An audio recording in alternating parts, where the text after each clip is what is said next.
welcome to the Amp Hour. I'm Dave Jones from the EEV blog. And I'm Chris Gamble, Contextual Electronics. Happy 555. 5-5. Dave's wearing... Represent. Yeah, he's Represent. got some festive stuff on right now. Welcome. And thank you for joining us, everyone. Yeah, we live have... event. Yep. Hopefully. I'm just checking because this is going out to EEV blog 2 as well. Oh, yeah, there we go. Yep, it's there. It's cool, there. Cool. So, great. We're doing it. The internet's works. Mm-hmm. Terrific. One thing in my life that's actually being put together right now. Right. Given everything else. I was just showing right before the show. Well, I'm not going to show over here. It's a hot mess on the other side of the room here, but it's getting there. This is your new lab in your new house. How many That's square footage? Because it's Yankee land. It's Yankee land. It's 14 by 15, so whatever that is, a little bit less than 220. 15 by 15 would be 225. So yeah, another 210, I guess.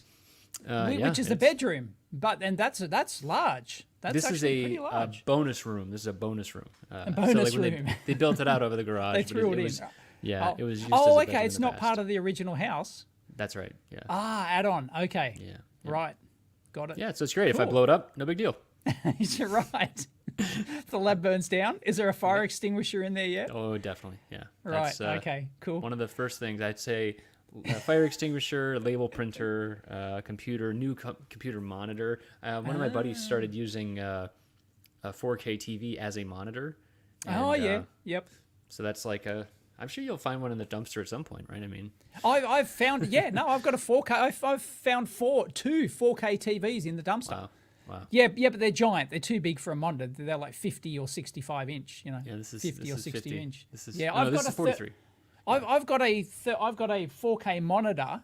Here I got 3 monitors, and one of them's a 4K monitor. It's 32 inch, but it's actually too small because if you run everything at the native 4K resolution, all the fonts are too small. Everything I know you can do font scaling and stuff, but it doesn't work in programs that I use properly. Yeah, my computer's just having trouble keeping up, and like really when you start to really think about it, like what it's doing, like all the lines it's got to draw and whatever, and like if the GPU isn't set right, it's whatever, insane. it's just the computer's just like, no, I can't keep up. I can't do it, guys. When I was a boy. That's right. Yeah. Well, I used to work on LCD monitored actual design back in the 90s, back in the early 90s at KeyCorp. I was in the flat screen group. I was in the flat screen monitor group, and and I can remember we were working on 800 by 600 monitors back then, and that was kind of like leading edge kind of stuff back then. Yeah. 800 by 600, and back then when you bought the actual panels themselves, they would not guarantee no dead pixels. You had to buy them, and they would say, well, you may have up to like 3 dead pixels or whatever. This was like for commercial LCD monitors. You get what now you it's get, like, guys. Come on. Yeah, exactly. Yeah. You should be thankful this amazing technology exists, you peasants. I just think about it like, it's so part of our lives these days. Like, and, as technology progresses too, but when you really think about it, like, each pixel is an LED, or each pixel is or like when it's the a DLP light thing emitting was a thing. element. Yeah, it's a little element. When And then DLP there's 3 was like of them. moving mirrors and like all of these things that are there, and it's just because of over time it's been built up. It's just it becomes this normal thing now, and I don't know. Got to stop and smell the technology roses sometimes, Dave. Right. Yeah. So we have people joining us from the YouTubes and also technically Facebook as well, but I don't think anyone in the engineering community uses Facebook, do they? Oh, we just got one comment, so we'll be really? here. Oh, okay. Yeah, there you go. Yeah. Excellent. So if you have questions, you can ask them it won't be live, but we'll pull some questions on the stream. Otherwise, we're just going to do our usual thing and just BS the whole time. We're fine with that too. That's good. So. Oh, I just realized that when the comments, because we're using StreamYard for those who don't yet know, and that pulls in all the comments from all the different platforms. So we're running on our Amp Hour YouTube channel and the EEV Blog 2 channel as well. And I just realized that the comments for both of those just show up as the one YouTube thing. We don't know whether it's coming from EEV Blog 2 or the Amp Hour. Yeah.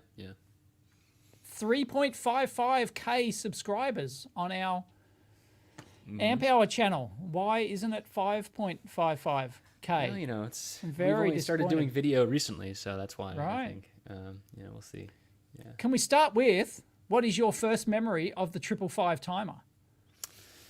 Well, for I'm me, it's throwing not the going to be curveballs much. at you. Oh, you're asking Right. the people. Good. Yeah. For me, Yeah. it's like, you know, like, I mean, so there was the 555 contest. That was a lot of fun. Yeah, right. Back in the day. That was, When I was think, that? 2011. That was 2011. Jeez. Yeah, Okay. 10 years ago. Yep. Wow.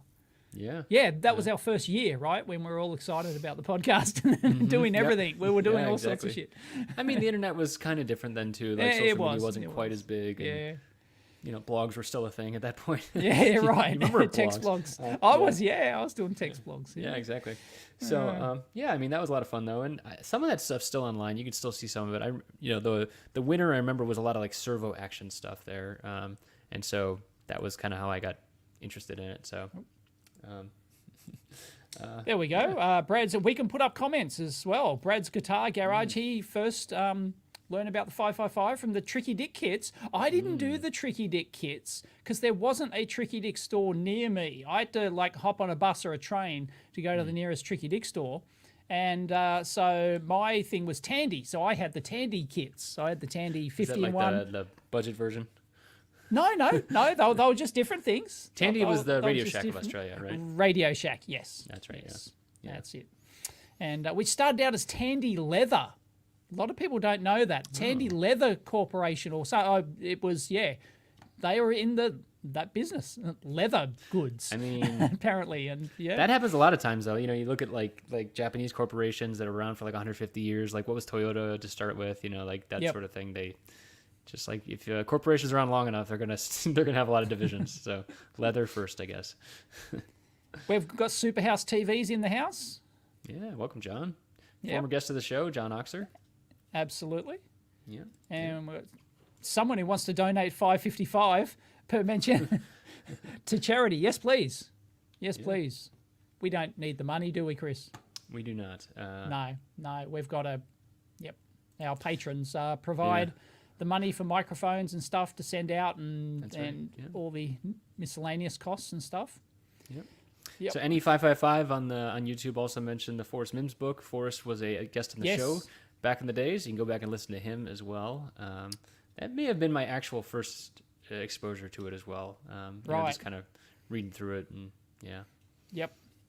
Longtime listeners of the show know I was not a big hobbyist like Dave Right. was, so I can show you a relic from the archives, which I got from my bunker this morning, and I found it. I believe, I think this is my first memory of the 555 timer. I'm not, like, this one rings a bell anyway. So, what it is, can we show that full screen, Chris? Yeah, hold on. Yep, hold on. Yep. 99, it's a bit how you do pretty it. good. Yeah. 99 you still got it, IC though. projects. I still got it. 99 IC projects. It's from 1982. So yeah, With a markup on it. Look at that. $2.80. $2.80. I did not get this because once again, I could only get what my local newsagent and my local Tandy store had. And my local newsagent didn't have the electronics. Well, it had Electronics Australia and whatnot, but it didn't have like the special purpose magazines from this. I actually got this from my cousin at the time, which is the only person in the world I knew who actually did, like who actually owned a multimeter, right? And he actually gave me my first digital multimeter. And I can still remember to this day, it was project number 99, which is the first one I looked at. I have a bizarre long-term memory. And project number 99, there it is, because like I jumped straight to the end. I jumped straight to the end, smart porch light. There it is. Screenshot now, folks. Screenshot now. And I can remember thinking, what is this magical chip? Oh, this looks so advanced. You know, I wasn't that old, right? And I can remember thinking, oh, that's the duck's guts, right? This must be so advanced. And I mean, that was your first project, and you were pulling right off transformers. Is that right? You were just going straight off mains? It was like, I had the odd experience with mains. Let's put it that way. But yeah, and then there were others, and then I realized, oh, this one has 3 of them. This one's got 3. This is just, and then I of course discovered the 558, right? The quad timer, 555 sequential timer. And yeah, I thought this was absolute, like, and I didn't know what the diodes in there did, you know, and stuff like that. It was like, it was, so that was, I believe that was the first time I ever saw a 555, because my Tandy kits didn't have a 555 in it. So, so you're saying that was basically like I believe Max is inferring here is that this was the first. This is Dave's smart doorbell. Smart doorbell. I don't know. It was a. It was actually IoT because it was the way he hooked it up. It ended up being like a spark gap generator. It flickered the lights in the house, and you know. I can remember that I installed a pressure sensor when I was a kid. I installed a pressure sensor at the doorway to my lab, which was my bedroom, right? And it was set off an alarm anytime somebody classic. Anytime like somebody entered my lab. Yep. So that's that was cool. 1980, yes, 1982. Wow. Could have 1984 at the moment, but anyway, let's Maplin. Wow, that's European. Okay. Hi to all our European viewers. Maplin. I don't think you guys had Maplin in the US, did you? Pretty sure it's a European If it was, maybe it was around before. Right. I was. Some of these years we're talking about is before I was. Right. Yeah, so I can remember picking up a Maplin thing from the newsagent eventually did start carrying like the odd thing, but you had to go in there every day, every week at least. You had to go in there to try and find the new stuff. Like, you know, there was no internet. There was no other way to find out about stuff. The newsagent was the internet. The newsagent, you had to go into the newsagent. He was the packet router, as in he brought packets of magazines. Yep. And of course, the Talking Electronics magazine, which I've done an interview with Colin Mitchell, who's the founder of Talking Electronics magazine, and that one famously didn't have a schedule. So it didn't come out every month. So you had to go into the newsagent and just, is it there? Is it there? You know, when it was like, oh man, when it was there, that was like, oh, it's been 3 months, shit. And it suddenly magically appears, hallelujah. Oh, Maplin.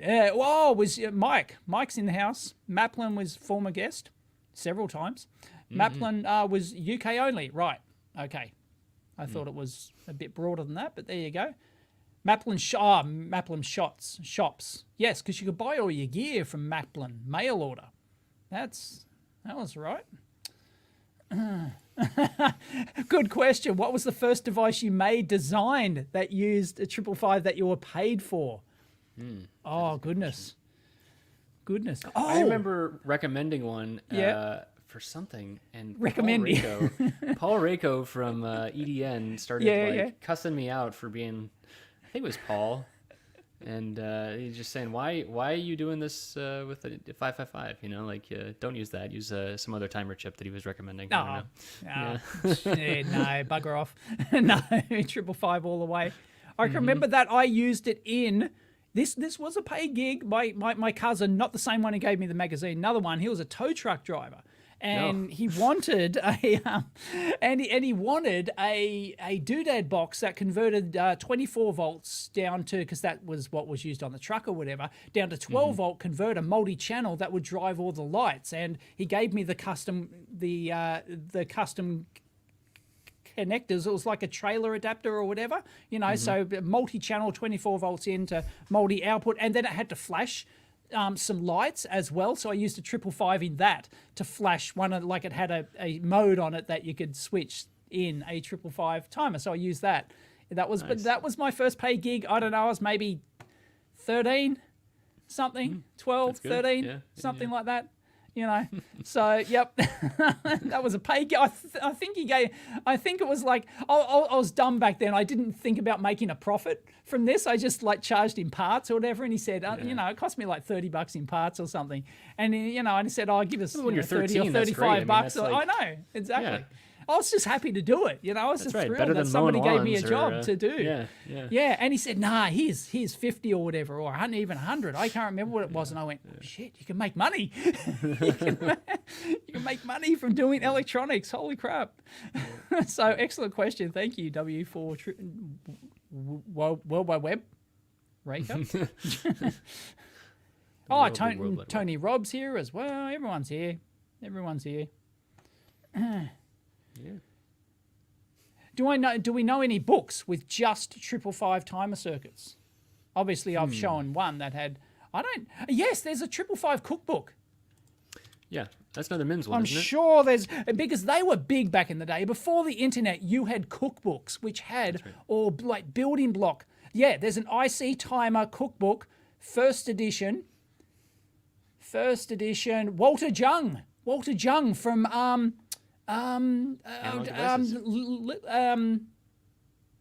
is he from LT? Analog Devices, I believe. Analog Devices. That's it. Yeah, IC timer cookbook. Yeah, Walter G. Jung.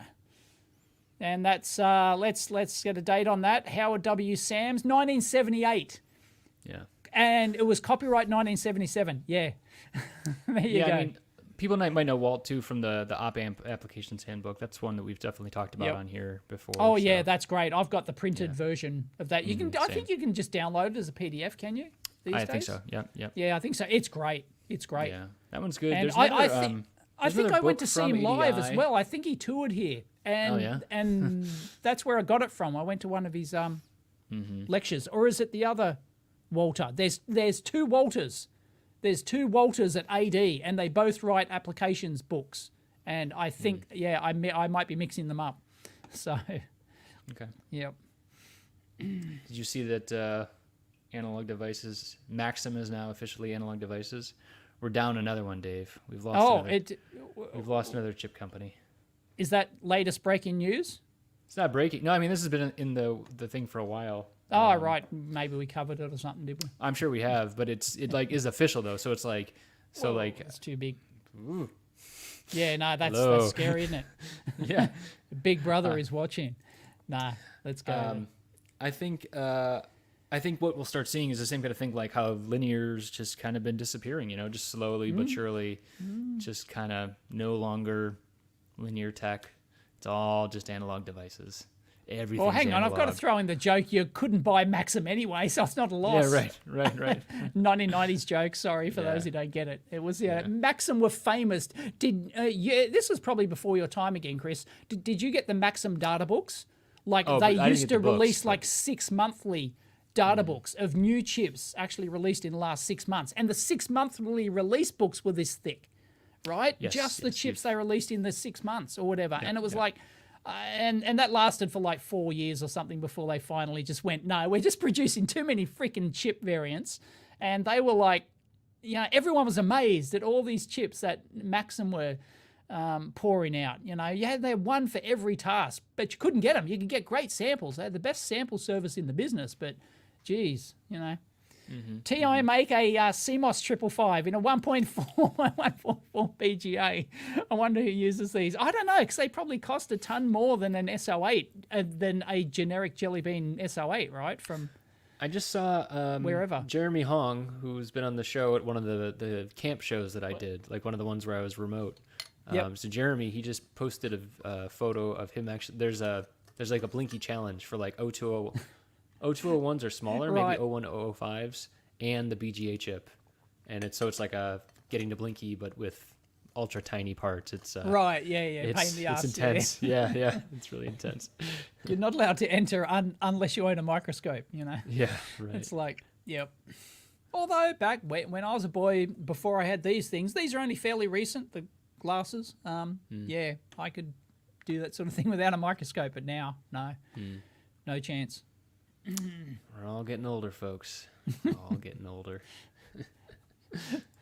David Ramsey was into Maplin IC catalogs. Fanboy. Oh, boy. Wait, just a random technical question here from Little Tear. Why doesn't exist multimeters with rechargeable batteries? Because I think I've mentioned this in a video where I did a video on why they use 9-volt batteries in multimeters. And it's on my EV Blog 2 channel, maybe, or something. Well, so are we right now, so. Random video. Anyway, the reason that they don't do it is safety and compliance requirements. Because if you have a rechargeable battery in there, you need to recharge it somehow, right? Which means that you might recharge it via like a USB port or something like that. And if you do that, Well, you've broken the case isolation. You've got an external metal part, and then that needs to be galvanically isolated from the ground terminal on the multimeter. Otherwise, it won't be able to pass the various requirements for safety that multimeters have to meet, or they don't have to. If you've got a Chinese thing that doesn't meet any requirements at all, and you just buy, it's some no-name brand thing, you don't have to. You can sell a multimeter. There's nothing illegal about selling a multimeter that doesn't meet various CAT specs or whatever. But yeah, if it does, and then you send it to a reputable agency to have it verified, then it won't pass because it has to meet these. Tektronix, back in the old day, they don't sell it anymore, but Tektronix did a rechargeable multimeter because it had an OLED display on it, and it chewed through the batteries in like 9 hours or something. It was horrible, right? It was a great multimeter, super fast. I did a review on it way back in 2009. And the way it recharged its battery is that it used the actual jacks itself. So it repurposed the jacks so you put, I think it was into the amps jack or something. So if you fed the charger into the amps jack, it'd reverse charge the battery. It was neat, right? But that's the only way that they could do it. So that's why multimeters don't have rechargeable batteries. You can do it, but it's like the pricing, right? So a lot of the multimeters are not set up for pricing as well. Exactly. At that point, why not just pop the back open and do that sort of thing? No, and if you want the USB short port to recharge it, then you've got to have the isolated DC to DC converter. That increases your BOM cost no end. And it's just it just gets because these days you could just as easily do like Qi charging or some kind of inductive charging on a pad. But you would have to do an inductive charging. I thought about doing that as a video. I thought about actually getting a multimeter and turn it into a rechargeable multimeter by having a Qi charging coil in it. I don't know. You should probably make like a ultrasound-based beamforming kind of thing and find it anywhere. Maybe for maybe for sometime in April. Geez, you could do that maybe sometime in April. Geez, you could get seed funding for that, and you could get you could get $20 million. We're doing all the hits here today, folks. We're doing all the hits. U-beam. I'm just waiting for the chip printer to come up. Somebody hasn't trolled us in the comments yet. Why not? Why not? Yeah. Actually, on the subject of what was it about? I was thinking about the Qi charging idea actually, and just thinking about like why you wouldn't even have that as well. Oh, there you go. Go ahead. Yep. Yeah, the Qi charging and why. Yeah, I mean, just thinking about like noise variability too. Oh, that's what it was. I was thinking about like 9 volts versus like like just doing a single or double cell. Like, why not just do that? But then you have the possibility of you might need to boost it up, and then you do a classic potential of noise kind of seeping in. So yes, and the thing is that something like the diode test range. If you only power it with two AAA or AA cells or whatever, then you've only got 3 volts max terminal voltage, and unless you boost that, your low voltage is going to be like 2.1 volts or something like that, where it cuts out, and that's where you can't even turn on LEDs, right? And that's your maximum diode test voltage, and then you don't get the full capacity of the batteries, and that's why a lot of multimeters use 3 cells, because it gives you the 4.5 volts, which then drops out at like 3 volts, and you're at least getting down to 1 volt per cell, using most of the capacity, whilst still giving you the diode test range and other things required, the operational voltage required. So big trade-off. On the noise thing for Rails today, I was finishing up a design, and at the last minute, I had like a ground pour. It was just a 2-layer board, but I had a ground pour kind of everywhere for a 3-volt rail that I was working on. And I decided to just rip it out. It didn't seem like a good idea. I don't know if you have any thoughts on power plane pours or not on a 2-layer board. So I ended up just routing the 3-volt rail. You do it just because I don't like wasting copper. I don't like having the copper etch off. It's like I don't know. There's something offensive about it. It's got to fall out. It's got to fall out in the solution, right? I've made giant boards like this, and for various reasons didn't have a ground plane on it, or whatever, and you realize there's only a few. The actual area of the thin traces on there is nothing. So 99% of the copper's being etched away, and it's just. I don't know, there's something offensive about that. I just don't like it. Not a fan. Not a fan. Yeah. Very environmentally unfriendly, and I'm a bit of an environmentalist, so I just find it, Oh yeah, like we're etching PCBs that are I know. Yeah, we're totally environmentalists. Right? Yeah, exactly. Yeah, screw it if it gets in the way of our hobby, right? Right. Yep. Yeah. I draw the line. If it gets in the way, no. Oh, what we need is a gold-plated NE 555 Special Edition. Would you? Hell yes, I would buy that.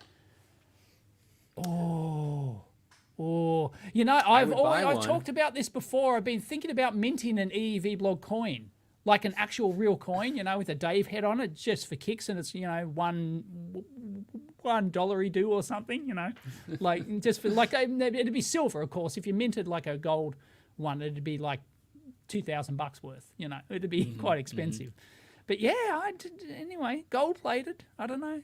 You could have a solid gold. I'm thinking like of a solid gold cast 555 timer chip. That'd be so cool. You could certainly do it. It's possible. Or you could buy a normal one and just spray paint it. Yeah, you could. Or spray paint it. Well, no, you could actually, you can't do, you got to do real gold plating. You can't just, none of this bullshit. Money to throw around like that. I bought a house. Yeah, right. Yep. Challenge coin. Yes. That's a very Yankee thing, the challenge coin. It's a Yankee. Yeah, it's a military Yankee tradition. Yeah, it's a military tradition. Yeah. Yeah, it's weird. The security industry kind of adopted that too. I think it's mostly because of the drinking culture aspect of right. it. Okay. Yeah. Do you know how that goes or no? Yeah. Yes. If you're at a pub and what's it called over there in Yankee Land? It's a pub here. Is it a bar? A bar? Yeah. So if you're at a bar in the US and somebody whacks down their challenge coin, they don't have to pay for their drinks or something. Or no, if you can't present your coin, if somebody lays down their coin and you can't present yours, you have to pay for their beer. That's among other things. It's not just among other things. Yeah. But that is one popular use case, and that's why I think the security industry got into that. Yes, Mikey's very right. Yes, they do.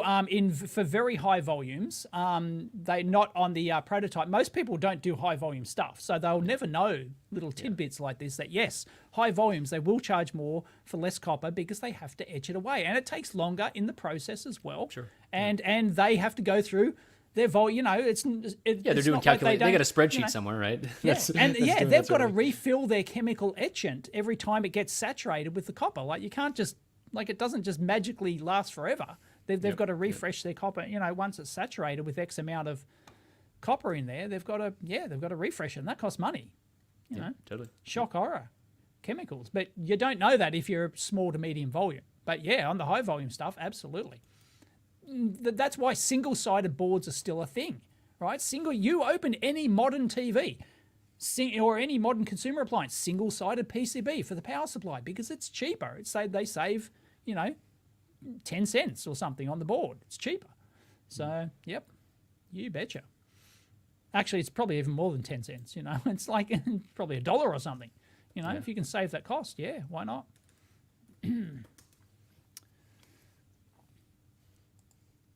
We should have a fab run an EV blog chip. Well, you can do that nowadays, can't you? That's right. Yeah, the 0 to AC program. Matt Venn is running a class, and they'll teach you how to do it. And then I think they're doing a run.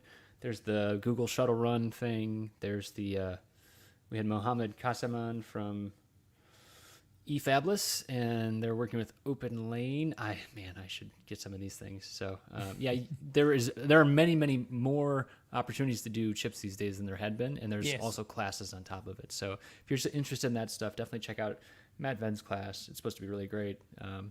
So excellent. Go check that out. Yep.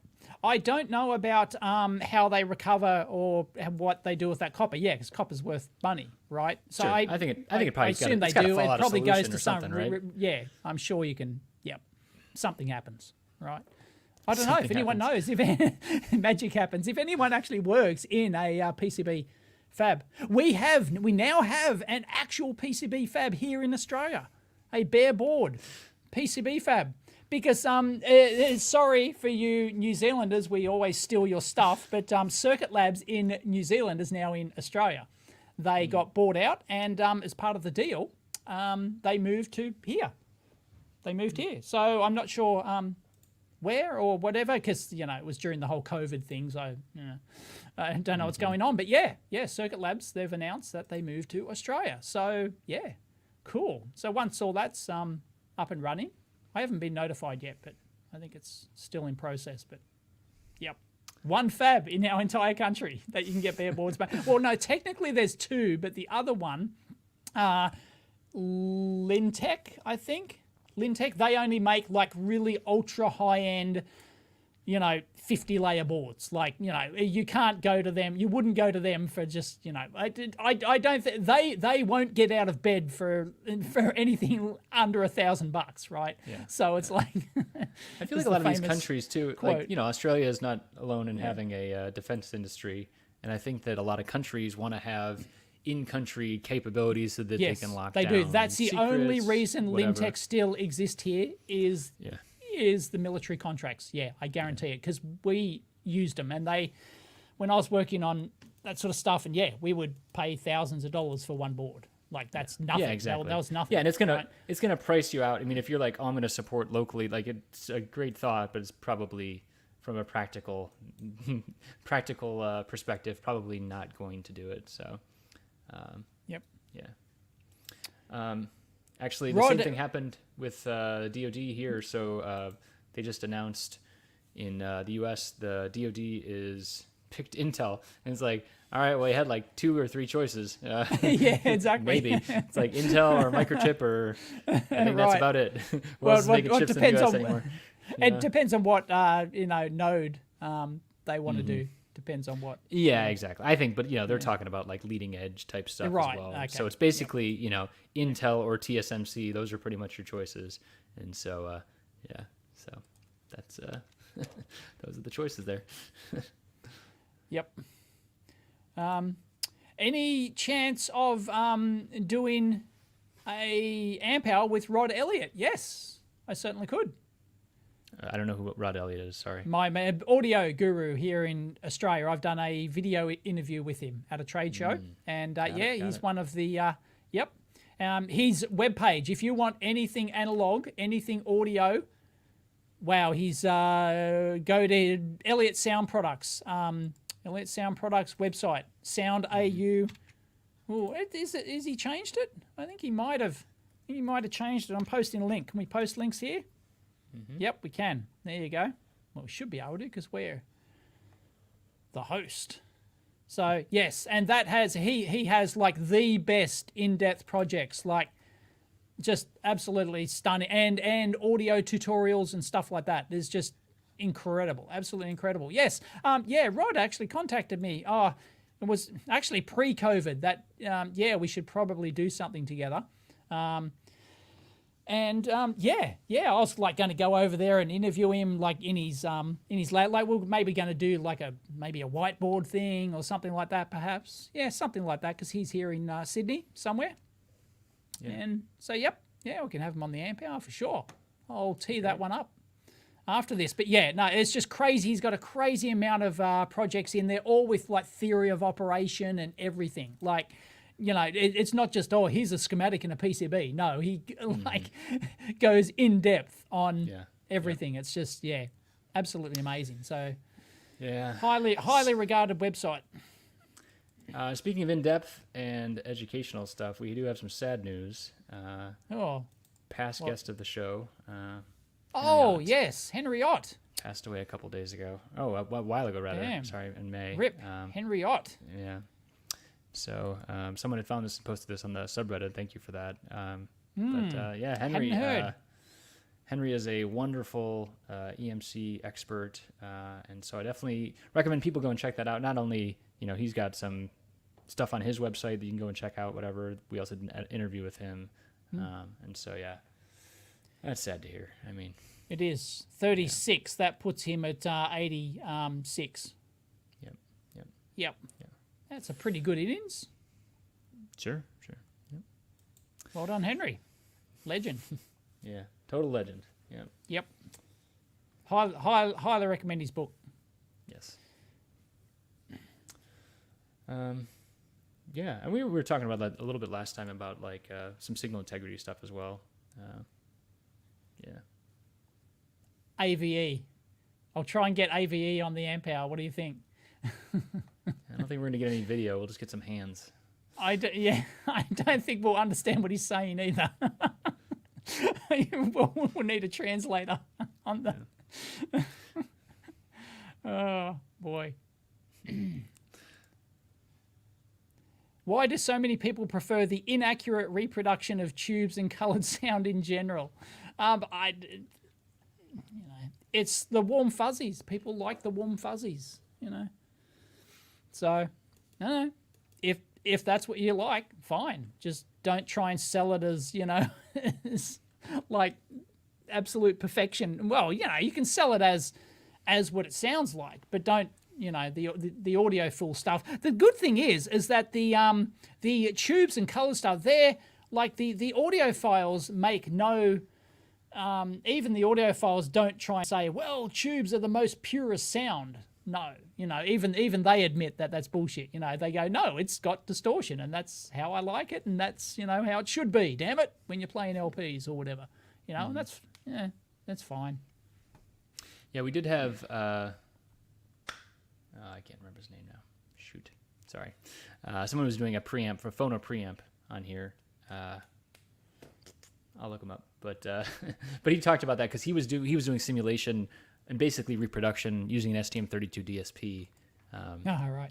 And so, yeah. Sacrilege. Yeah, I mean, that's what the interesting thing is, like when now you're selling into a crowd that wants, all these crunchy sounds or whatever. There's Shannon Parks from Parks Audio. And so, when you're selling into this crowd, it's like you have a bunch of preconceived notions as well. And then it's like, yep. Well, when you start to do a side-by-side comparison and maybe you can offer a cheaper, better option, there's room.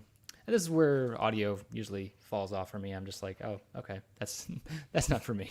I don't think that's going to be a... No, my audio care factor's pretty low. Yeah. Although I do take care with what studio monitors I use for the flat, but I want like perfect flatness, and stuff like that. But I know like I should be replaying my videos on... or actually editing my videos on, Yamaha NS10s or whatever, that sound sort of dodgy. People don't know this, that these recording studios, right? They use Yamaha NS10 monitors, which have been around since the bloody 60s or something, and these are shit speakers. These are, really, these NS10 speakers, they are, as far as studio monitors go, they're actually completely and utterly shit. They're not flat, they're, horrible, they have no advanced technology in them to give you a flat response or whatever. But the reason that they use them in all the recording studios around the world is because it's the de facto standard. And it's closer to what, the home user would use. You could have, $50,000 studio monitor speakers, perfectly flat, engineered to, for your particular space and studio. So it's absolutely perfect. And if you mix your audio using that, then often it can sound shit on people's earbuds and stuff like that, or people's, little boombox or whatever, or home stereo. So they often have shittier speakers. The single cone audio tones are one of them. Here I am saying I don't know anything about audio, the audio tone make these little cubes, and they're just a single wide range speaker, right? And they're often used in studios as well to give you a more down to earth what this thing will sound like on users' gear. And that's what they have to mix for. You can't just use these perfect sounding studio monitors. It doesn't work. Yeah. So yeah. Yep. Yamaha NS10s. Uh-oh. +1 for Mrs. Evie Lock and Mrs. Gamble. They want the guests on the amp hour. Oh, boy. That's not happening, guys. Yeah, I don't think that's happening. I don't know. What's Mrs. Evie Log going to talk about? Environmental science? She's an environmental scientist. She could talk all day about, sewage systems, I guess. So we can do an entire episode on sewage or water quality or something. Yep. Yes, the NS10s originally sold as hi-fi, but they didn't sell well. And then they became somebody in some studio in the US, I can't remember exactly which one, first used them. And then, back in the 60s or something. And then they, when other people came around to the studio, whoa, what speakers are you using? They sound really, smoking their joints as you did in the 60s or whatever, saying, oh, that sounds trippy, And, so everyone ended up getting their NS10s in every studio around the world. So, yeah, there you go. All right. Yes, that's the difference between mixing and mastering. Mastering is all about what it will sound like for the end user. Yes, it's a multi-step process in the studio, apparently. Auratone, thank you. Auratone, not audio tone. Auratone are the little cube things. You can still buy them used for like $1,000 or something, because they don't make them anymore. So they're highly sought after. Congrats on the 555 show. Started to learn programming AVR about a month ago, and this newbie, and this PCB shaker is my first project. I'm finishing the schematic right now. Excellent. I hope it doesn't work. I genuinely hope it doesn't work and you have to troubleshoot it.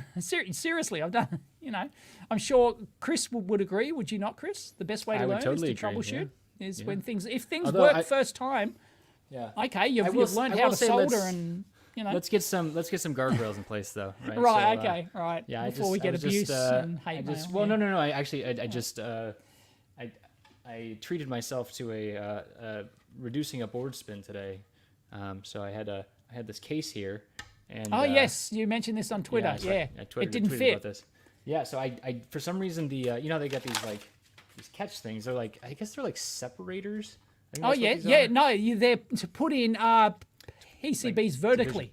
You'll find that they're 1.6 mil wide. So PCB, so standard PCB thickness that fits in vertical. Yeah, that's what they're for. That's really good to know. I always wondered because, it's actually really frustrating. If you don't find the right files, then what you have to do is they just give you like the pure. You can go and get the drawing. Right, yes, for the you can. outline, Usually, the DXF, you can. Yep. And then you have to basically I take it into like Fusion. And you've got to import it into. If you use Altium, that can you can import it and it does 3D CAD. Checking. Will it actually shrink it? So that's the thing. So it'll import the outline here, but I don't want the outline. I want a little bit less. I want an offset of that outline, and so that's what I'm usually doing. Is I'm taking it down by a millimeter or so. Oh, okay. You shrink it. Okay, no, right. you normally have to do that manually. Fit. Right. Yeah. Okay. No, I don't. Somebody in the comments, please let us know. I don't know. Maybe the latest Altium might have this, but I doubt it. Is that yes? Bring in that and say. Right, it would here's be nice my box. To just have like make a macro. Board fit. There should be a make board fit option, and it just cuts it down by half a millimeter. Half a millimeter or a millimeter. Like I do a millimeter just to really be sure, but that's a great feature. Yeah. Yeah, I do that in Fusion, but then there's always some weirdness there, and you got to re-export it, whatever. Looks like Mike's saying that some of Hammond's data sheets re-export. These days, especially for this case, this one, I don't know, I forget who's making this thing. Bud Industries. You can buy this on on Amazon too. So I found it on 4 different distributor sites and Amazon. Can you tell I've been burned much recently, Dave? Can you tell that I'm feeling the pain of the shortage? Yep. Yeah. Yeah. So Wiley's asking about the offset. That is what I did here. So if you're using a DXF for the outline, you could import it to another CAD tool and offset it. That is what I did. So I imported it into Fusion. I don't use Fusion Electronics. I use KiCad. People that are new here, I guess, wouldn't know that. But so Chris then I re-exported. Tad obsessed with KiCad. Yeah. KiCad, not KiCad. KiCad. Yeah. Yep. So yeah, your new house has noise problems, Chris. It does. Can hear cars going past. Couple of. What it really is just you're not used to the. You don't hear all of the noise that used to be at the old place, and now anything that comes through, it's like, oh, what's that? You need some soundproofs. Is that because the window's open, or is that just coming through the walls and? That's just it's just not a condo building anymore. I used to be up on a top floor of the condo, so now I'm right at the loud butt heads level. Which is... Yeah, but you're in the middle of suburbia though. You know, like, some loud I don't buttheads know, drive through suburbia pretty fast. with their F-150 pickup, right? and their gun rack on the back. It's actually the same guy, and I think it's actually a Camaro. You know, like the Camaro type. Okay. You know? Yeah. Someone lives on your street. Okay. Mm-hmm. Yep. Speaking of cars, my buddy bought a Chevy Bolt. Not a Oh, Volt. the recall. Well, he recall. doesn't own it wow. anymore. It's been recalled. Well, he does though. I mean, that's Well, not he's got to send it back. Yeah. Well, Yep. you know, you really recall in that case is just a. I think it's to take it in. You know, it's like a free service kind of thing. Oh yeah. It's Usually not like it's not like a trade-in for a new car thing. No. So are they swapping the whole pack, or is it some sort of cell I think it's fix, the whole or is pack. it's a whole pack I think swap? so. Yeah, that's I didn't what get all I the believe. details, so yeah. Yep, that's what's going to happen to mine. I'm waiting for the recall notice. I do believe all the Ionic cars sold here and around the world, I think all of them around the world are being recalled as well. And Do you think the car manufacturers have like insurance for this sort of thing? Like I carry insurance it's for like if I being make a paid mistake for by as a design LG. engineer. Oh, really? LG's paying for it, or 70% of it, or something. I think in the case of the Hyundai recall, I think LG are paying 70% or something of the recall cost. Because it's the battery specifically. It's not like a It's charging the circuit? battery. No, it's not the charging circuit. It's the cells. But like, there's only like 8 of them around the world that have actually caught on fire. But still, like, you know, a lot of people like to make the claim that more petrol cars catch on fire. Yeah, but they're usually the old ones. They're almost always the old ones. I know there is a recent case where, is it Ford? Some new car, some model of new car, ICE car, internal combustion engine car, is actually blowing up, is actually catching on fire at a similar rate to EVs or something. But yeah, that's the thing with EVs. This is happening to new cars, like brand new cars, just sitting there doing nothing. Whereas the internal combustion engine cars, usually it's not going to catch on fire if it's just sitting there, right, doing nothing. If it's just sitting in your garage, right? That's why they catch on fire on the road or whatever. That's how it usually happens. So and they're usually old cars that it happens to. So it's not an equivalent thing. So I hate seeing that comparison. I really do. I think it is more of a problem with EVs. When you've got that much energy density, these things, people think, we can, this battery technology will magically increase the capacity of batteries tenfold. Hello, McFly. That would have more energy density than TNT, I think. Like seriously, like where the current lithium battery technology is on the edge of being an explosive. Like there's so much energy in per square unit volume that you can't just increase it 10 times. It's just, it's not going to happen, right? So you need to change the entire technology to make it non-exothermic or but still the energy's in X square volume. I mean, it's, it's going to continue to be a problem. So unfortunately, yes, you cannot beat the laws of physics, Captain. Energy density per square meter. Right. Well, I mean, gasoline is very dense, but it's also not as... It's very well understood now, I think, as well. I think that's another thing. Yes, it's very well, Yep. And it's easier to handle and contain a physical liquid than it is to, batteries are complex. Manufacturing batteries is complex, and if any small thing goes wrong, you've got X amount of square area to go wrong in a cell, because if you have a puncher through or whatever, or if you have some manufacturing defect or whatever, then, it's a big problem. I think the Tesla battery fire in Melbourne is out. Well, I assume it is. I assume it's out. I've done a video on that. Yeah, you didn't hear about that? No. Oh, I've done a video on it. The Tesla Moorabool fire. It's one of Tesla's, it's a big farm. It's a giant Tesla battery farm. The biggest in the Southern Hemisphere. It caught on fire. This isn't the one that was meant to like supplement supplement the grid, was it? Yes. Oh, that set on fire. I remember when that went out. Yeah. I remember when they were like so proud of themselves for like spinning up this thing that like... Yeah. Well, they did. The This is the second giant one here. This is the first one's still working fine. It's paid for itself and it's doing great. But the second one they installed here, which is even bigger, it caught on fire. Oops. Yeah. Yep. and they had just turned it on and started charging it. It was like 4 hours after they started charging it, and it caught on fire. So, oops. Someone's going to pay for that.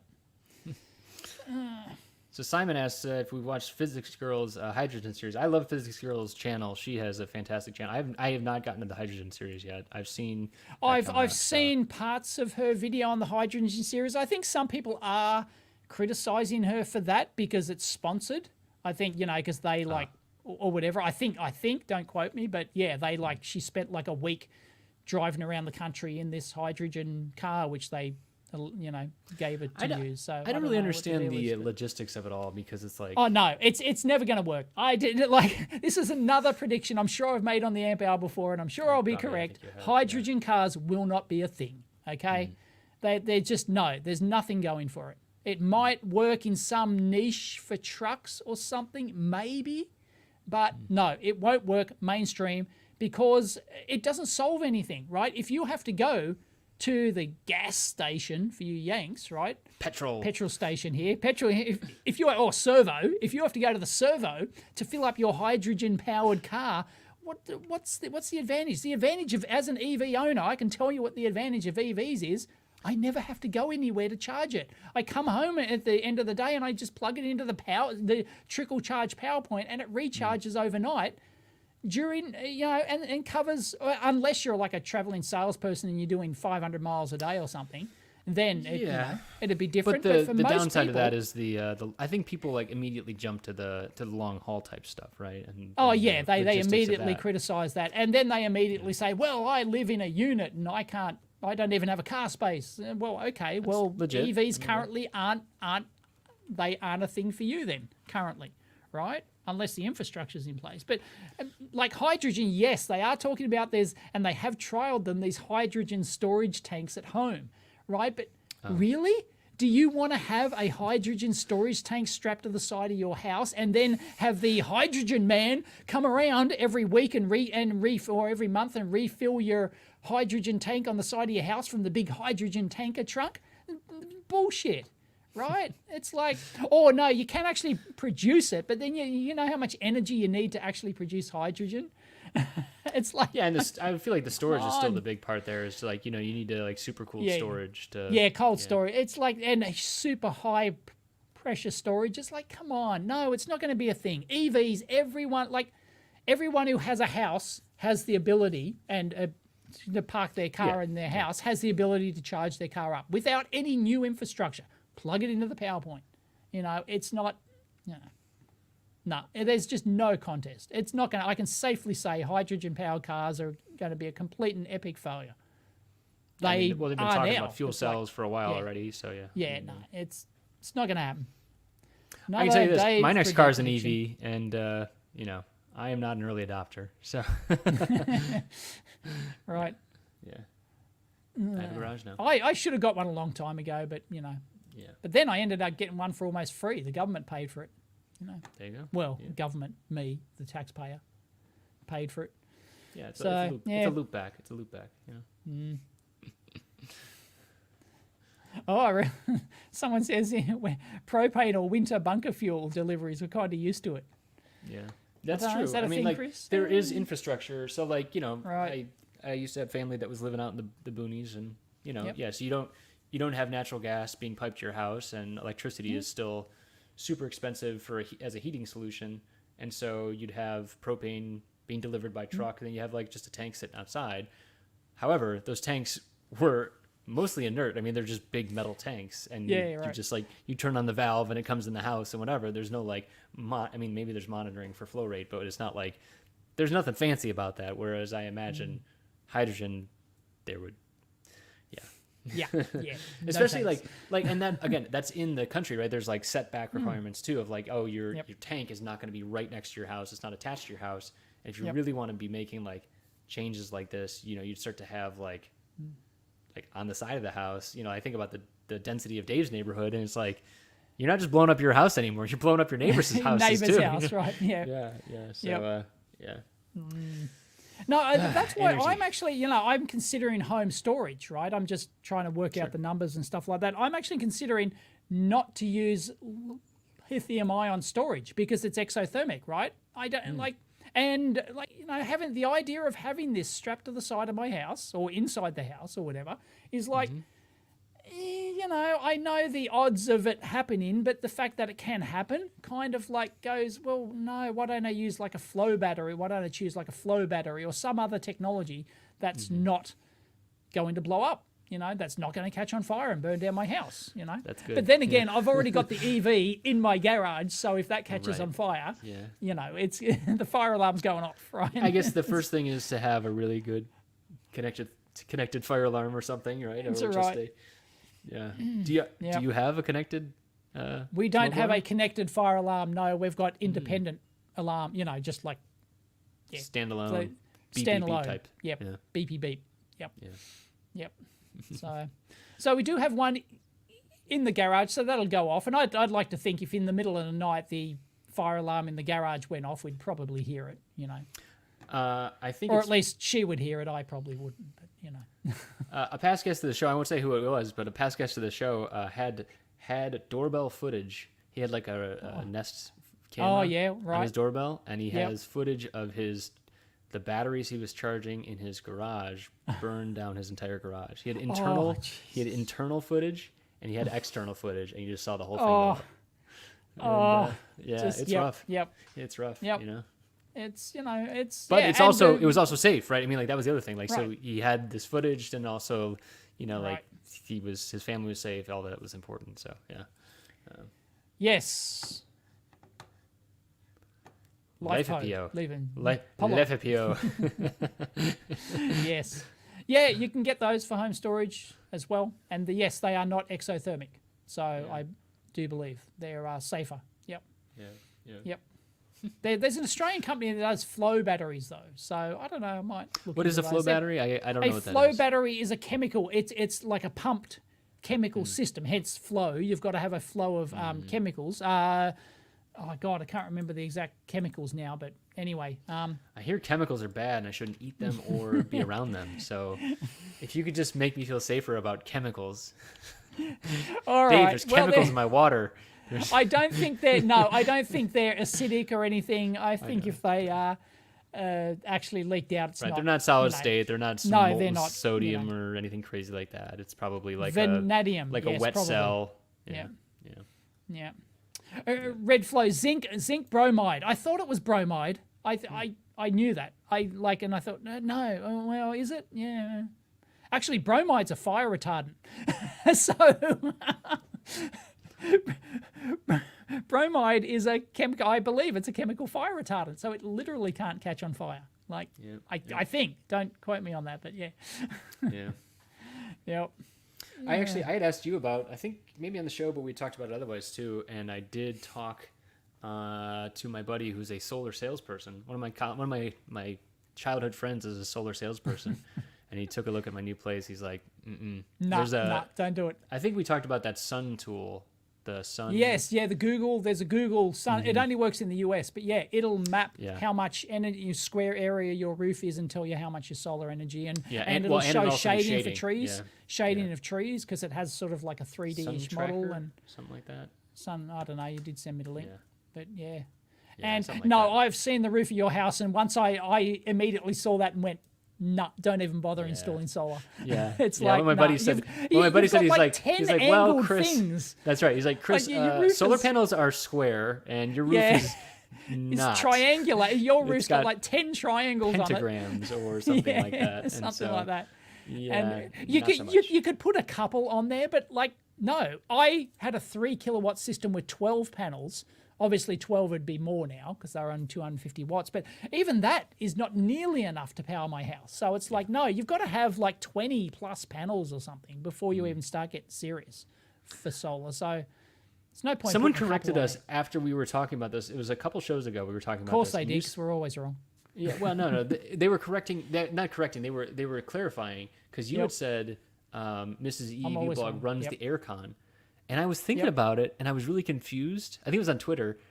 And do you call it a heater as well? Is that also the aircon? If it's like heating or cooling? Yes, it's that was very aircon. Confusing to me. Yeah. Because I was like, it's winter there. That makes so much more sense now. It's still the aircon. We don't have. we don't have the same heating solutions that you guys do. And there's almost practically no house in Australia that has, they're all heat pumps, right? Heat pumps through the walls of the apartment building. No, you have heat pumps. We have HVAC. Right, sorry, yes, right. you so have, I have right, forced air, central HVAC kind of thing. So it's like no, we just have a reverse cycle aircon that heats up. Yeah, that's why we still call it an aircon. Yeah, I mean, air conditioner. It makes sense. It's just that's the only way that we talk about the cooling system here. So that's what. Although having said that, in some mountains regions, they do have like central gas heating. So you have like floor vents, and it'll be a central gas hot heating, central gas heating thing or something. But no, in most of Australia, no, it gets pretty warm here. So no, heating's not a thing here generally. So. Wiley was asking if I live in a dome because I said I had a very oddly shaped roof. Like a buckyball. Yeah. Buckyballs are all the rage in the was it the 80s? The Buckyballs 70s. when they discovered the buckyball. Yeah. It was all it was going to revolutionize everything. Buckyballs was going to revolutionize our entire lives. What's his name? Buckington Fuller? No, something Fuller, right? I don't know. Yeah. He had a house actually from my old place in Ohio. There was actually one of his early creations. Is it Buckingham something? I thought it was. I know it was Bucky, so Buckingham. I thought, right. but he did like the house of the future, and people are gonna go nuts about this. That was Buckminster. That's it. How do I not know that? Buckminster Fuller. Yeah. So. I've done a video on looking through old books beyond 2000. They were called books 1, 2, and 3. It was a TV show in the 80s, what life would be like beyond 2000. And I've done a video looking through those books, and it's just hilarious to see like some of the things that we thought we were going to actually predict, and that were going to be big, and it's like, hey man, they got the video phone right. They got the video phone right. Nobody predicted the smartphone. Absolutely nobody. No, there was that. It's not as it is. No, not it was as like it is. You're right. no. Yeah, I think the closest would be Star Trek, right, with the communicator, right? Like the flip up. Oh, yeah, maybe. I don't know, but sure. I'm trying to find the video to link it in, but it's not there. What video? Oh yeah, of the 2000s. Has the future. Yeah. It's because I didn't put Beyond 2000 in the title. Has the future arrived yet? Part 1. I see. So, yeah. Here we go. I will link it for those playing along at home, because we do have people playing along at home today. We do. Yeah. Yep. That's nice. Nikola Tesla. Oh, Tesla fanboy in the house predicted the smartphone. Okay. Yeah, okay. Arthur C. Clarke. No, the greatest prediction ever, and it wasn't even a prediction, it was a demo. It's called the mother of all demos. Look it up. The mother of all, Douglas Engelbart. Engelbart. Douglas Engelbart, I think. The mother of all demos. Mm-hmm. But what year was it? 60s. Okay. Douglas Engelbart, mother of all demos. Engelhard. No, it's Engelbart. Yes, I was right. The mother of all demos. Look it up. Check it. Google the mother of all. Anyway, don't quote me on this, but what he demonstrated, he actually physically, this was technology they were demonstrating in the 60s. He demonstrated graphical user interfaces on a computer, hypertext, right? So hypertext markup language, basically. Teleconferencing, like as in Zoom calls. They actually did this live in the 60s as a demo. The mouse. They actually demoed the mouse. This is Xerox PARC then, right? This is Xerox PARC. Douglas Engelbart at the Xerox PARC. It's the mother of... That image came up on Twitter the other day too, and like the mouse mother too. It looks it's rough. But it's rough as guts. You're but right. All this stuff that's modern, that we use all of it, like word processing and GUI interfaces and the whole.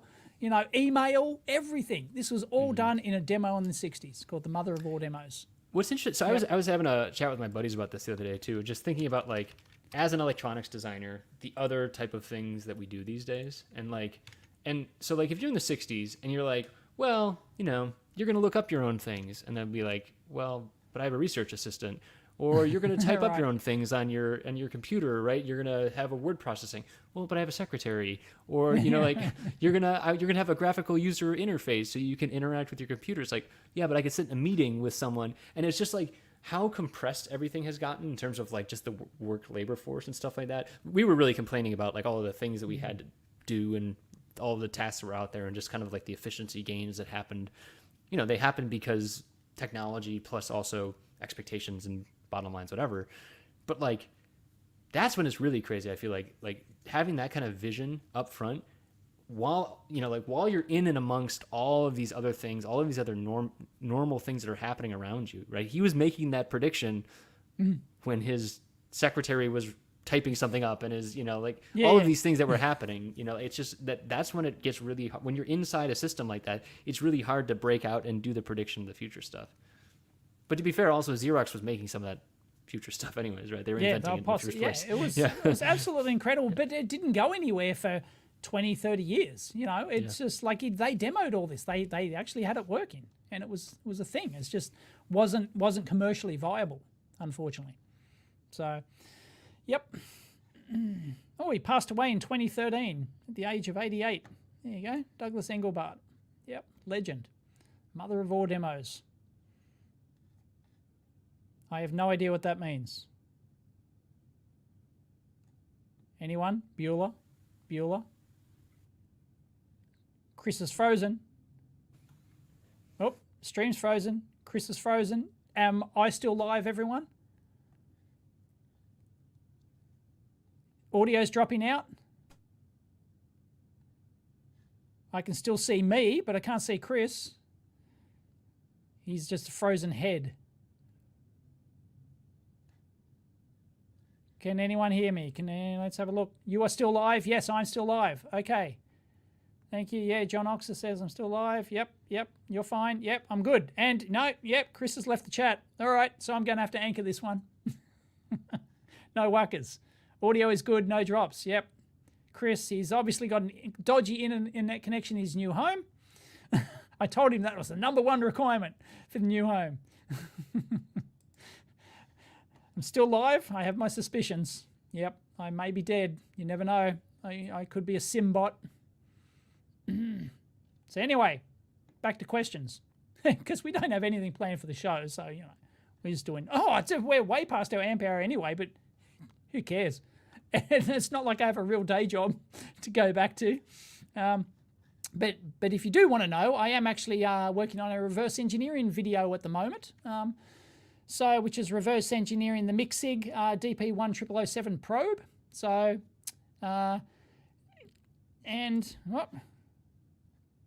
Dave, can you explain your role at Altium? Altium produces software, but why was their hardware design in-house real-world software testing? Are they still partly based in Australia? Good question, Ian. How long? It might take another hour to do this. Right, I joined Altium in... Oh boy, I've been away from Altium for 10 years. I was there for 4, I think. So, 2009, was it? No, I left in 2011. I left in 2011. So 2007, I joined Altium. And yes, they started up a hardware group because, in fact, the first person they hired was my former colleague at Surcell, at Tallies/Surcell, that I was working at the time, and Steve Howe. And so he was the first hire for the hardware group, and then the second hire, they practically poached everyone from Tallies/Altium. Okay, the second hire was my mate Jeff Engel, and he was also from Surcell Tallies at the time. Oh, Chris is back. All right, I'll continue. He's back. No, please go. Yeah, go on. Dodgy house you've got there. Dodgy internet connection. Yeah, man, I got fiber. That well, I'll tell you about that afterwards. Yankee fiber. All right. Yeah, Yankee fiber. Anyway, so they joined. So he was the second one to join the hardware group. And then he said, "Oh, Dave, you should come over to Altium. We're working on this hardware shit." And so I went to interview at Altium by Nick Martin, the founder himself, and he liked me, so I was in like Flynn. And so they poached 3 people from, which was almost the entire hardware, at the time was the entire hardware group. They poached from Sercel Altium. So we were all former colleagues working on the same stuff. So we just all moved to Altium. And then we hired a Faming, who was our Chinese guy. He was Chinese, could speak Mandarin, so very handy. Trust me, it's very handy to have someone who speaks Mandarin and can get on, what was the chat thing at the time that you chat to, don't know if it's still a thing, but WeChat? QQ or whatever, WeChat or whatever. I think it was QQ at the time. Yeah, QQ sounds right. Yeah, QQ or something. So he can get in there and chat to all the distributors, and he handled interfacing with Chinese suppliers and manufacturers and stuff like that. So that was very handy to have him on board. And just parts sourcing and things like that. So that was the 4 of us in the hardware group at Altium. And our job was, our kind of main role was to design the nanoboard hardware. No, I don't have one here. It's down in my storage bunker. Anyway, the first NB2, the nanoboard NB2. Here we go. Show your screen there if you want. No, don't share my screen. No, I'll just... Oh, well, yeah, okay, you can share my screen. I can share my screen now. So, nanoboard NB2. This bad boy here. Are we sharing? Not yet. Not yet? Oh, hang on. Oh, I have to do it, do I? You do? Yes. Yeah. So that I can just take control of your computer. I thought you could. I thought you were in charge. Okay, so if I go like that, hang on. No. There it goes. No. You got Hello, McFly. There's a share button at the bottom. There's a share button. See the bottom of the. Oh, right. Oh, screen share. Yeah, you're right. Yep. Share screen. There we go. While Dave's doing that, I could talk about my fiber story. No, there we go. Yeah, go on. Too slow. No. Go ahead. Too slow. All right. You too finish slow. up. Okay, so This thing was so ugly. This thing was so ugly and expensive. No, it wasn't. I wouldn't say it was ugly. ugly. I'm telling you right now, Dave. Yeah? Objectively, this thing is ugly. You reckon that's ugly? Well, this one was sexier. This was the next generation. No, okay? they're all ugly. They're dev boards, but they're ugly. They're ugly dev boards. They look nice for dev boards, but they're dev boards, and the category is ugly. That's what I'm trying to say. At the time, okay, they were. At the time, they were the duck's guts, right? Anyway, the nanoboard. So it had an FPGA module here. So this thing in the middle, this was an FPGA module. So we designed various FPGA board, different types, different brands and types of FPGA boards. These were the peripheral boards, the PB boards as we call them, and we designed dozens and dozens of these to do different things. Like this one up here was an audio, this was an a compact flash back then, compact flash card reader. This one was a USB. What was that? God, I forget. I don't know. Maybe I designed that. I don't know. And anyway, you had a touch screen. And anyway, I had an LCD over here. No, that wasn't around. We're talking the 90s here. So sorry, late 2000s. And it had audio and VGA output and stuff. Anyway, and analog to digital converter inputs and stuff like this. Anyway, this was actually this was the NB2. Before the hardware group was the NB1, and that was designed, I believe, by Nick Martin himself, the founder of Altium. Here's the thing. You get all this stuff. It's all super custom. It's all designed. It's all supposed to be looking cool. And then you get this lime green terminal block on here. Like, what are you guys thinking? I know. You couldn't call a vendor. You couldn't call a vendor and be like, how about black? And they're like, yeah, we've got black. Of course we have black. Right. Anyway, there's the NB1. Well, we're Phoenix Contact, so we have to have green. I'm sorry. It has to be the ugliest green you can possibly... Take olive drab, but good olive drab, mix in a little bit of lime, key lime, and then some vomit on top, and that is the Phoenix Green. Right. Anyway, there's the NB1. So that was designed by Nick, and I don't know, laid out by probably someone who was writing the PCB software at the time. Like they didn't have a hardware group back then, and but they had hobbyists. Like most of the I probably a lot of the programmers there were actually hobbyists themselves. So yeah. Anyway, so they laid out that. So anyway, Nick decided that, we're going all FPGA, because this was when Altium decided in 2000, when they went public, to become a public, well, no, when was it? I don't know.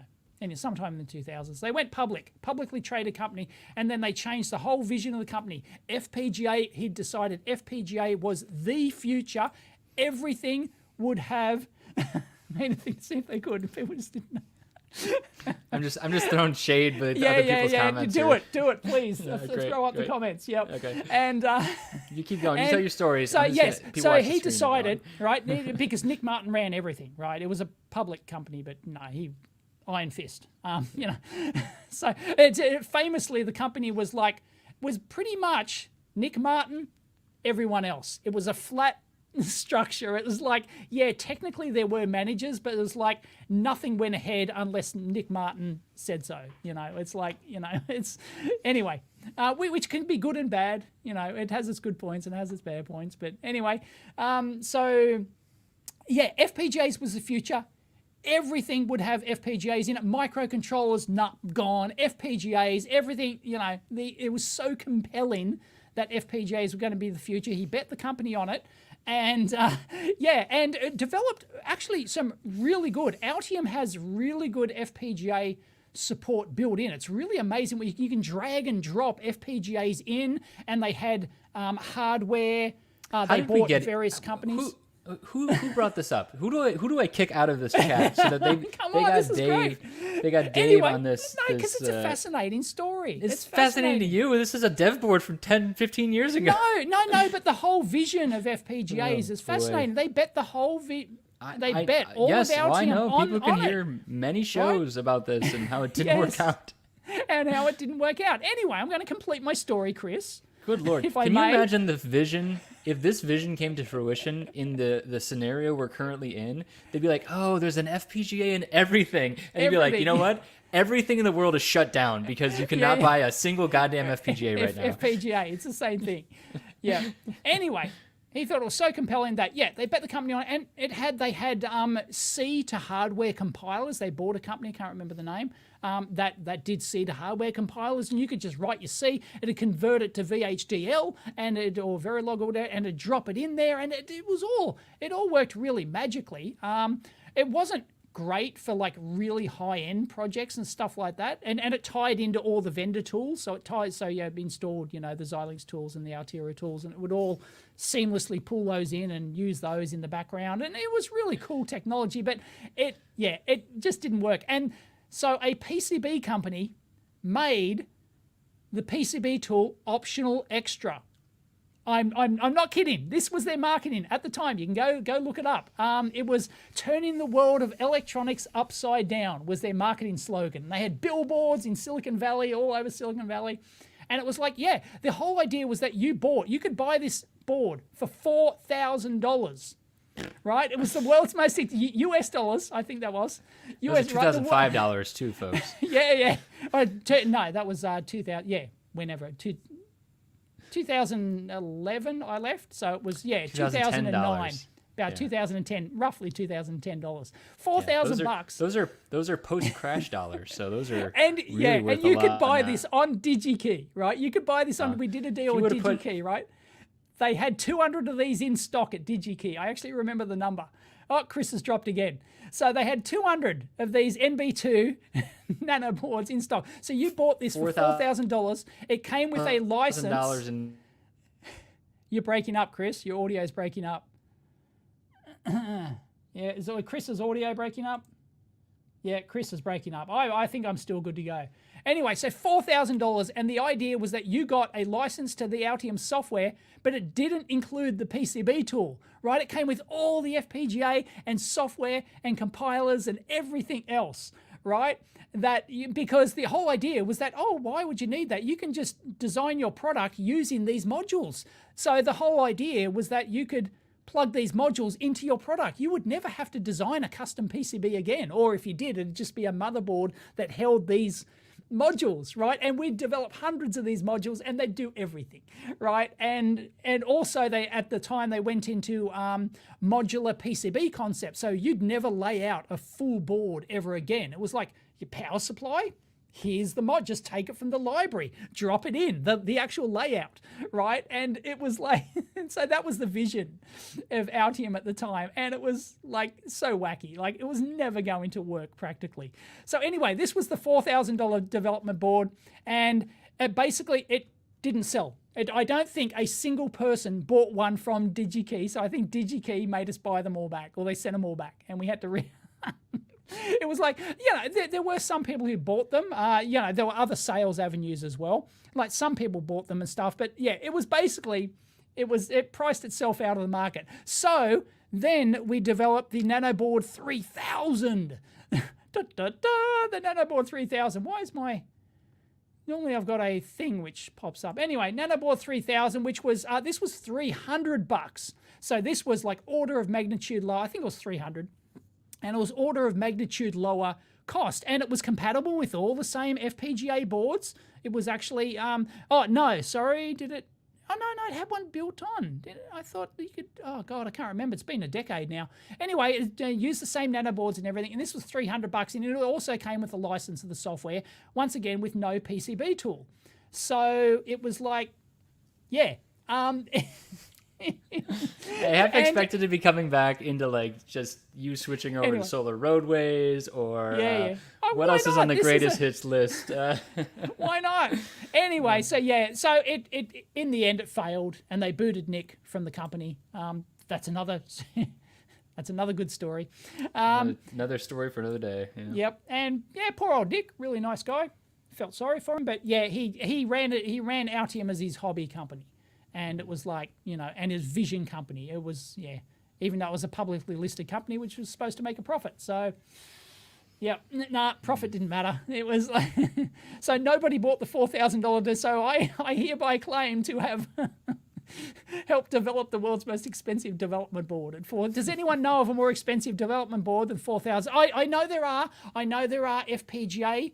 Like you can, ASIC development boards. You can get like in the 6-digit range, in the hundreds of thousands of dollars they're like huge. They're like this big, and they've got like 50 like high-end FPGAs that are worth $10,000 per chip.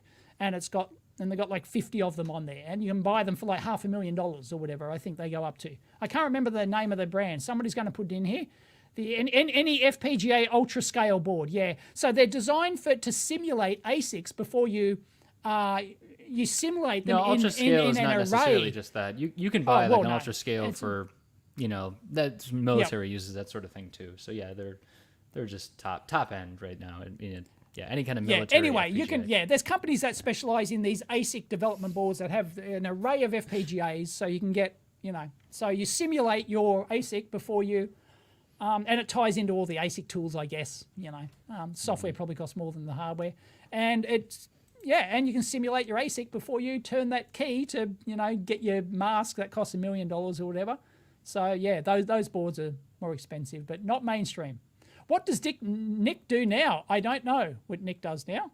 I don't know. He sort of dropped off there. He absolutely vanished. Signal Path is in the house. So, Dave, have you bought a Wi-Fi router cage yet to protect my health? Just the underwear. Hits, right. Just the Wi-Fi safe underwear. Just the underwear, just the just the mesh shielding underwear to protect the. MeUndies is now doing chainmail. It reminds me of the scene from not Mission Impossible. The heist, 11, Ocean's 11. Is it Ocean's 11 or 12 or whatever, where he's, covering like this as the EMP goes off. He's like... Don Cheadle's character. He's pushing the button and he's covering. It's great. I always love that scene. Yep. Oh, they're so dodgy. Anyway, if you haven't seen it, watch our video on the EV Blog 2 channel with Sharia from the Signal Path, where we talk about this bullshit. It's great. Oh, and it's an Amp Hour episode too. That's right. Duh. Yep. Yeah. Yep. But if you want the video version, it's there. It's also available as video on the Amp Hour. That's right. Straw poll. Can we do a straw poll? Do people like or want to watch a video version of the Amp Hour? Or should we just stick to audio? Because there are some subtle things that change when we do a video version. It probably doesn't sound as good to our podcast because we built up 10,000 or what's our current subscriber count, Chris? 15,000? Yeah. Sure. Something like that? Yeah. That's about right. Yeah, it's about right, I think. And we built that up on audio podcasts. So most people have just, who gave Red Bull to Dave? No, this is just my usual self. Anyway, video is great. Yes, video. Less distraction while working. Video is good too. Yeah, because there are compromises. Because if we do video, we have to use a tool like this, and the audio is not as good. We do believe the audio is not going to be as polished from using StreamYard. And then and the interaction's different when we're looking and talking to each other. The interaction sounds different. It'll come across different when we're doing video. I don't think it actually sounds any different. I listened to both. No? You did? Yeah. Okay. No, I know ones that I've looked at some we've done and I thought it sounded different in some way. I think the thing that's different is usually we don't edit the video. So like there's no tightening up of right. There's no right. Okay. There's ways to make us sound slightly more intelligent, and this is and putting us on camera is not one of them. Right. Yep. Audio is most important. Yep. Someone had asked earlier on. It was a student question, and now I've lost it. Oh wow. Oh, we run out. The comments disappear past a certain point. So sorry about that. If there was a student who asked a question earlier and I totally missed it, and I meant to put it on the screen, so if you we do have audio recorded separately, but or we can, but it's just the style of the way we talk. I think the interaction is different when you have video. I think there is some subtle difference there.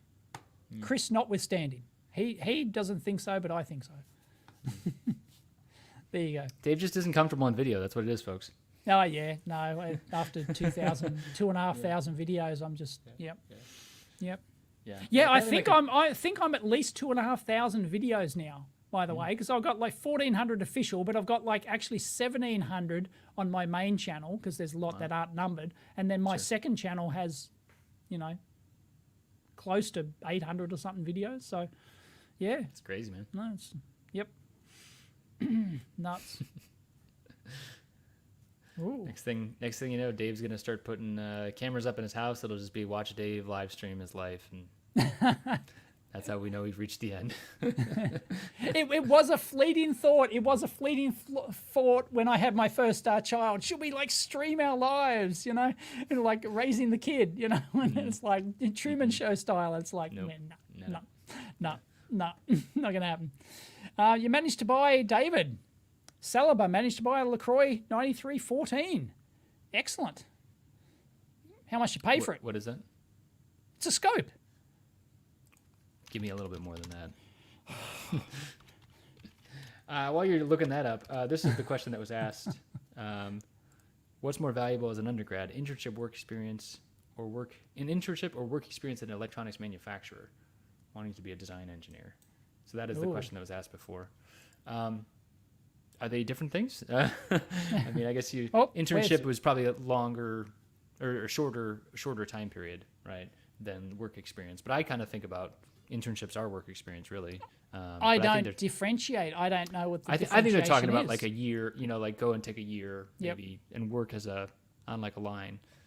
I think honestly, it comes down to like how you present it too, right? So like if you only had 3 months to do an internship and you could like get some kind of project out of it that you could talk about in your next interview or that would look really good or be the thing that's going to be catnip to the future recruiters, then do that, right?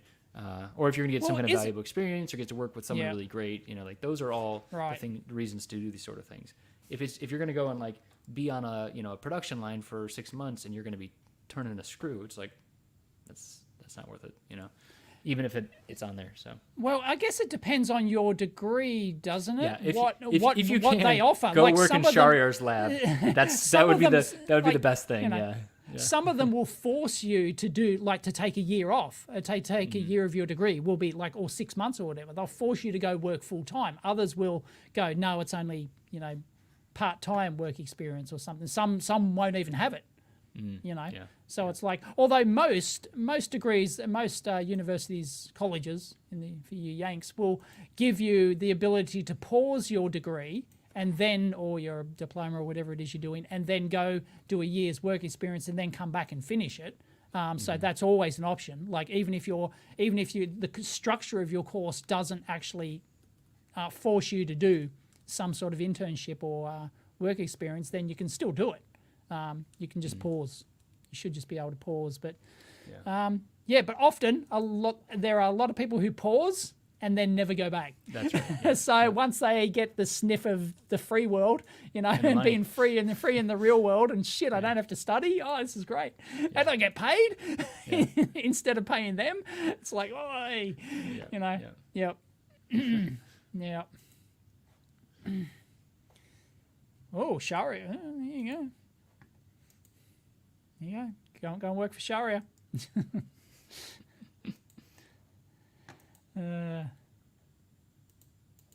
No, I don't. What is the behemoth Tesla made for the Dojo hardware? I have no idea what that is. You, Chris? Tesla behemoth? No? Dojo hardware? I try not to pay attention to the antics of Try it on. Tesla these days. Right. Yep. I can do the robot. I swear he did that as a troll. I swear, like the guy's a master level troll. He just does it just to stir people up, and he gets a kick out of it. I'm sure, I'm absolutely sure of it. New system for crunching neural nets. Oh, okay, right, yeah. Oh, that was they released some new silicon. Okay, I know. Okay, all right. Yeah. Yawn. No, I don't really have. Yeah, same, Chris. You're not really interested in AI. I mean, I'm interested. There's going to be huge impacts on us, I'm sure. It's of course, yeah. I have no capabilities there, so it's like, what am I going to talk about on here? It's like, computers. When I was a boy, oh no, hang on. When I was a boy, we didn't have IGBTs at this sort of level, Back when I was working on high voltage stuff, it was hard to get a 500 volt transistor. What? It was like 4,500 volts. Yeah, that's they're incredible. Crazy. They're incredible. They're just insane. Yep. Yeah. Yep. Back when I was doing 500-600 volt stuff, that like the limit was the semiconductors you could get. Sure, totally. How big is the trench? Yeah. Actually, so you mentioned on another, I think one of your streams, you'd mentioned John Edmund, who was remember the Cree guy. Yeah, Cree. Yeah. I'm next to Cree now. That's where I live in North Carolina now. Oh, they're there, are they? Their fab's down here. Yeah. Oh, there you go. Might have to go. You can go visit. Yeah. Knock on the door. Yep. Yeah. Yeah, it's interesting. The types of industry that are down here and stuff like that too. Like it's very like medical heavy. So, that's not me. But yeah, it'll be. Here's an interesting question. Don't know if I've got an answer. As the show has grown, and as if you've grown as an engineer, I kind of plateaued, I think. How have you reevaluated the tools at your disposal? Well, that's more a question for Chris, because he does active development, active product development, whereas I don't do that anymore, really. Yeah. I mean, I guess it depends on the tools. I mean, so like on the firmware, software, tool chain side of things, like that stuff is way better than it used to be, I think. Even just, I was just talking, I was throwing some shade on Twitter the other day about VS Code, right? So like VS Code these days right, yeah. versus like Eclipse. And Eclipse was like, Yeah, but we got millions of downloads. It's like, I don't care. Eclipse is just like, like it's every old IDE is Eclipse based or whatever, but like just VS Code is like this open source, nice looking, pretty capable IDE that it's just it's not even IDE. It's just like a platform that you can build on top of. And like, it's just making development easier, right? And it used to just, Dave, you deal with it, right? It's just like you get the IDE that you get, and then you just work within that, right? Yep. And so, I think I don't like to change. I like to stick with the same. If I learn an IDE or a CAD tool or any tool, I don't like to change. I still like to use it. So Dave doesn't reevaluate. I do like doing that. Well, I do. Like, I'm always sort of looking, but in the end, I go, like, the equation, is it worth it? What value is it going to add? And if it doesn't, if there's not some compelling, game-changing thing, then I'm not going to change. Well, I think you gotta actively try new things though too. You gotta sample. You gotta try things out. Well, you can. It depends on if you've got the time and if you've got the time to do it. I think that's right? worth it. Right. Yeah. Some people just ask Mike. Is Mike still in the chat? Like, he still uses old tools, right? Because why change it? Does his job, and he's so busy that developing projects for clients that he couldn't care less about learning. Well, new we tools. should ask someone else here what they think. So let's add Mr. John Oxford to the screen. Hey, G'day. Hey, what's up, John? Hey, there we go. Finally checked his DMs. He saw. Yeah, I know. I'm sorry. That's all right. How you doing, man? Really good. How are you? Awesome, mate. Fantastic. So how about you? Have you reevaluated the tools at your disposal, Mr. Smart House? I am constantly reevaluating, but I never seem to change.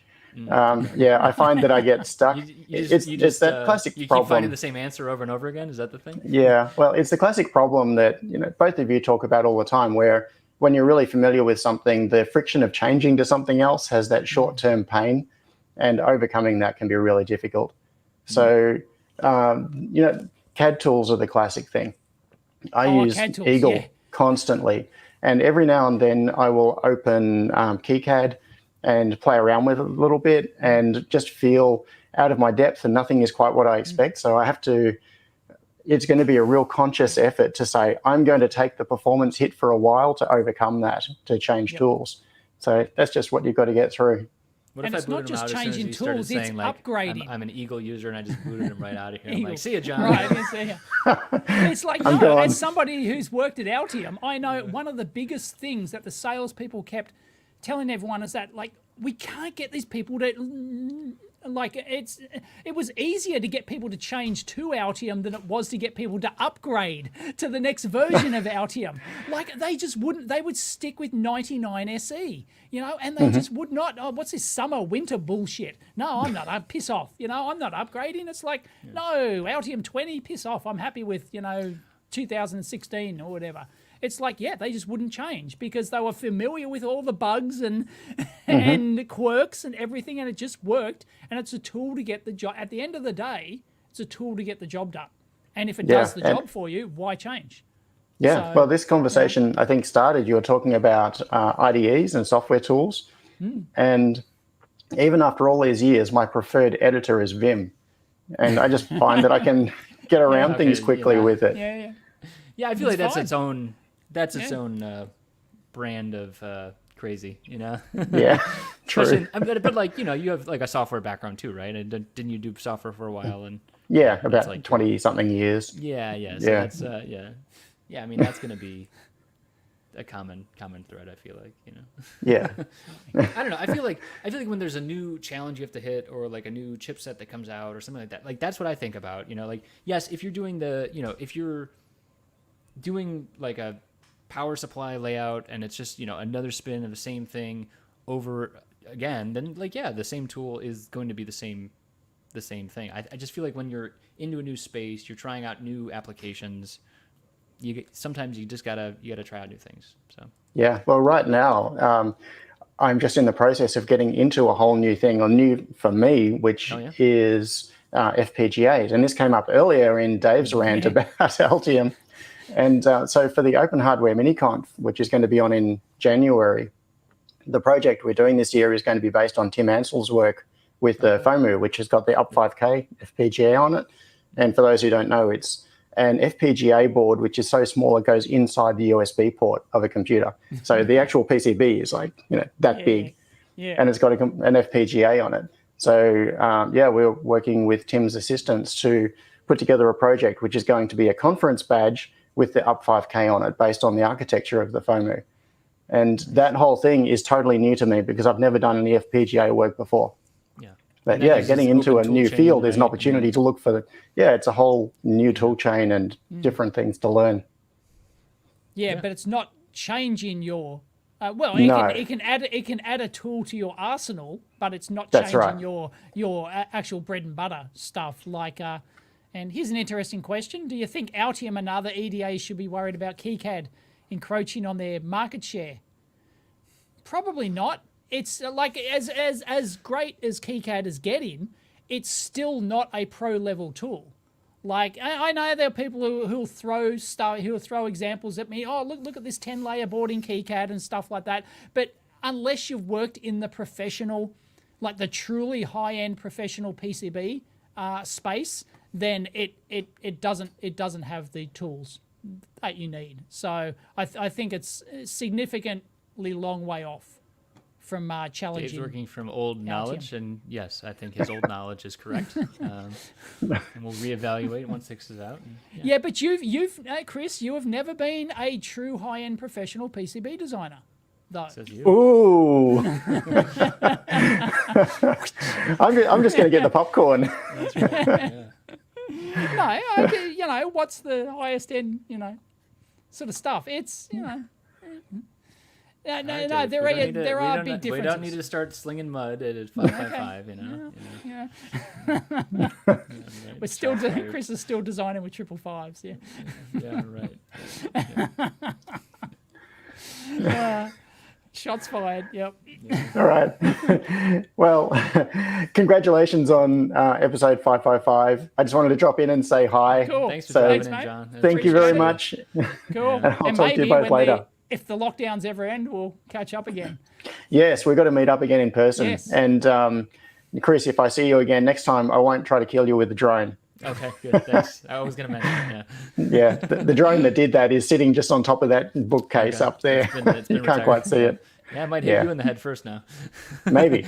Yeah, tie that thing down. Okay, cool. Thanks. All right, see thanks, ya. John. See ya. Hey, that was a surprise guest. I didn't know he was coming on. Pop in, awesome. man. We got the pop in. Yeah, Yeah, I've got sent the out a pop in. couple of Yep. Twitter DMs and see if others. Yes. Right. This is starting to go on a little long here, so I'm getting towards my bedtime. But yeah. Oh yeah, Yankee Land. It's only 10:43 a.m. here. Mm-hmm. We don't want to end the amp hour at 555 episodes. I don't know. It'd be fitting end, wouldn't it? I think we should call it quits now, Chris. What do you reckon? Yeah. Just pull the Costanza, quit while we're ahead. What? Seinfeld. George Costanza. Yeah. Yeah, he would leave a party before anything happened because he'd be one good joke and he was out. Oh right, I don't remember that episode. I've watched probably every one, but I don't actually remember that. Okay. It's been a while. Dave Caddy's a real competitor. Yes, totally. Yeah, but no, it's, with the KiCad thing. No, seriously, even if it was a pro level, even if it had all the pro level features that the pro level tools have, which it doesn't, but even if it did, or even if it could, look, you can use KiCad for any PCB design you like, regardless of how high end is it. It's just no, it's shit. I could go back and use a tool from the 80s to do any PCB layout I want, right? It's just a matter of how efficient it is in terms of being able to do that, right? And anyway, so it's also the stigma of being a free tool. A lot of companies simply will not switch to it because they expect to have professional paid support available. They just won't buy into a free open source tool. They just won't do it. Simple as that. End of story. And regardless of how good it is and how good it gets. So, yep. Unfortunately. that would probably require, trust I think, you as the temperature of the market, but no, sure here you go. No, what it post something requires, on- I'll tell you what it requires. Okay, it requires it's a generational change thing, right? So it's a agree with that. 20-year thing. It requires a whole new generation. wait That's for 20 years the worth of Altium engineers people to retire. to get into the market, and then they bring it into companies, and then it becomes once it's a de facto tool within a company, it stays that way, right? Yes. And yeah. But even you've talked about basic stuff like, you know, they change their file structure and stuff all the time, and it breaks things, right? Does it not? Can you major import a versions, KiCad? Can you import a KiCad file from 10 years ago? yes, Yes, you can, but you've got to import it, yeah, or it's one something? way. It's Yeah, it's a pull it's like- forward. It's not a go backwards. right? Got it. But you can go and download Yep. the old one and try and Yeah. get that booted if you want to. Whereas Altium, you can actually pull in newer versions into older software. Did you know that? Yeah, exactly. Right there. Right there is a feature KiCad doesn't have. And essential to a professional PCB designer, that's absolutely essential. Right? You know. It's just, This just the way debate it is just not that. it's just not because you're such a fanboy of KiCad. And look, I love It's not a KiCad fan. too. I mean, but yes, it's. know. I suppose I am a fanboy, but also, I feel like it's just, like we've talked about many times on here Hmm. before. It's a religion, right? That's the oh way to yes, talk about yes, it. It's a it religion. is a religion. Yes. And Dave and I pray differently. Yeah. Hey, I've got no loyalty to Altium. Let me tell you that, right? Yes, I've been using it I started out with Protel, right? Well, actually, I didn't start out with Protel. I started out with Keepic.